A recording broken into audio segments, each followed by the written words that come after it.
ज्ञानवानेन सुखवान ज्ञानवानेन जीवति ज्ञानवानेन बलवान तस्मात् ज्ञानमयो भव।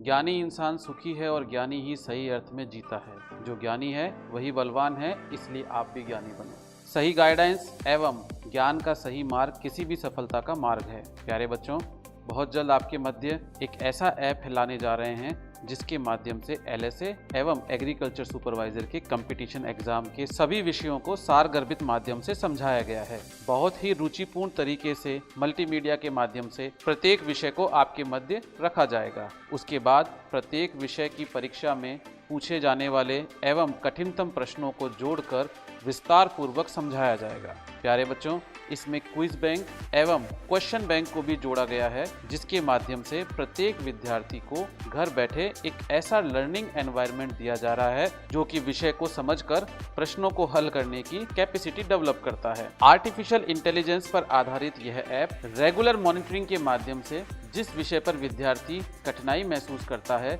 या प्रश्नों को समझने एवं हल करने में कठिनाई महसूस करता है, उसको तुरंत सपोर्ट सिस्टम के माध्यम से आपके सभी डाउट्स पर गाइडेंस किया जाएगा। इसके अतिरिक्त इसमें सभी प्रकार के लाइव सेशंस की एवं मॉडल टेस्ट पेपर की सुविधा भी प्रदान की जाएगी। नमस्कार साथियों, बात करते हैं मधुचक्र ईस्ट्रस साइकिल की। पूरे प्रजनन और एनिमल रिप्रोडक्शन का सबसे महत्वपूर्ण भाग मधुचक्र। इसमें हमें आगे बढ़ने से पहले दो शब्दों पर गौर करना होगा। पहला है मध और दूसरा है मधुचक्र। देखिए बच्चों, चक्र का मतलब होता है जब कोई एक प्रक्रिया घूमकर वापस उसी रूप में आती है, उसे हम चक्र कहते हैं। जैसे आप सभी ने साइकिल का पहिया देखा है, इसे हमने चक्र कहा।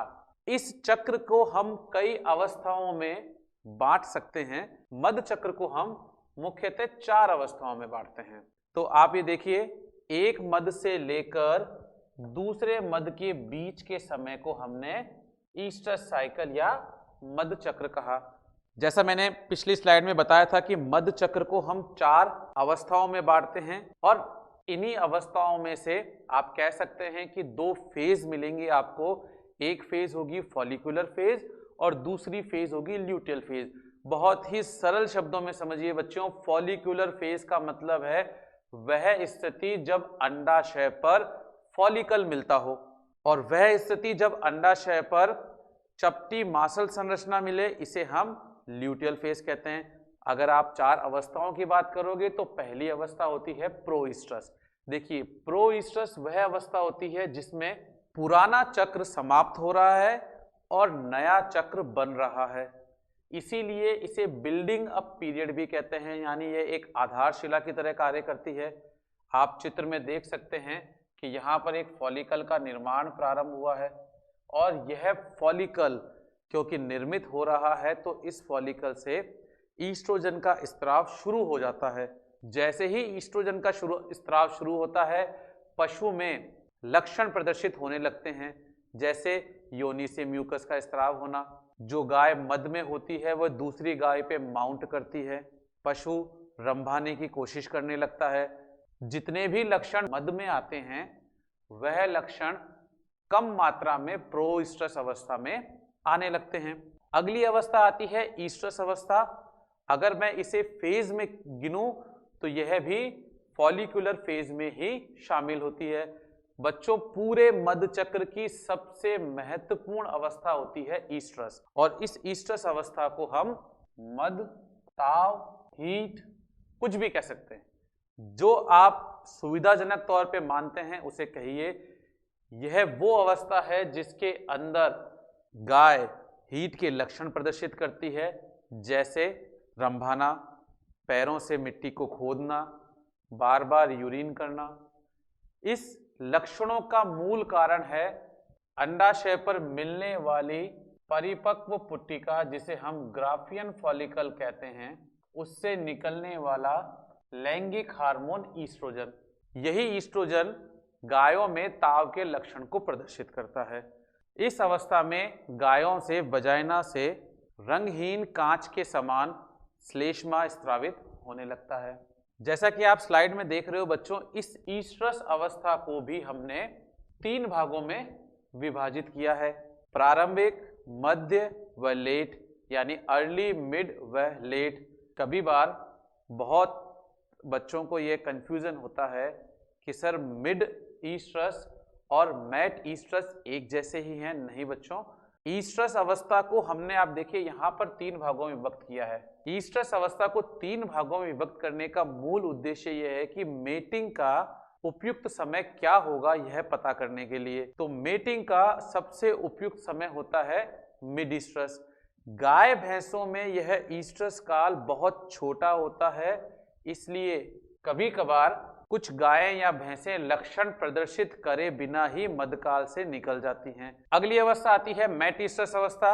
बच्चों ध्यान देने वाली बात यह है कि ईस्ट्रस अवस्था में अंडोत्सर्ग हो जाता है सभी पशुओं में, केवल गाय और भैंस में अंडोत्सर्ग नहीं हो पाया। इसका मूल कारण है क्योंकि ईस्ट्रस अवस्था गायों में भैंसों में छोटी होती है, लगभग 12 से 24 घंटे की। छोटी होने के कारण अंडोत्सर्ग होते होते मैट ईस्ट्रस अवस्था आ जाती है और ईस्ट्रस अवस्था निकल जाती है। लेकिन बाकी सभी पशुओं में प्रजनन भी ईस्ट्रस अवस्था में होता है और अंडोत्सर्ग भी ईस्ट्रस अवस्था में ही होता है। मध्यचक्र से संबंधित ऐसे महत्वपूर्ण प्रश्नों को करेंगे जिससे पूरा मध्यचक्र आपको वापस समझ में आ जाएगा, और यही सारे प्रश्न परीक्षाओं में बार बार पूछे जाते हैं। आपको ये ध्यान रखना होगा बच्चों कि हमें प्रत्येक टॉपिक से ऐसे कुछ महत्वपूर्ण सब टॉपिक्स को लेना होगा जो पूरे प्रश्नों का समावेश करते हों। जैसे मध्यचक्र में अधिकतर जो सवाल पूछे गए हैं उनमें सबसे इंपॉर्टेंट होते हैं मध्यचक्र के चरण, मध्यचक्र के चरणों में लगने वाला समय, मध्यचक्र के चरणों के लक्षण और मध्यचक्र में जो हार्मोन्स काम में आते हैं, यानी प्रजनन और गायनेकोलॉजी में काम आने वाले हार्मोन्स के बारे में बहुत अधिक बार पूछा जाता है। हम प्रश्नों को लेते हैं। पहला प्रश्न कहता है निम्न में से कौन सी अवस्था सामान्य रूप से मध्यचक्र में नहीं मिलती है। तो बच्चों जब हमने मध्यचक्र पढ़ा था इसे हमने 4 अवस्थाओं में बांटा था। बहुत बार बच्चे ये कंफ्यूज करते हैं कि सर 2 प्रावस्था होंगी, 4 अवस्थाएं होंगी, जैसे लूटियल फेज या फॉलिकुलर फेज 2 ही तो अवस्थाएं होती हैं।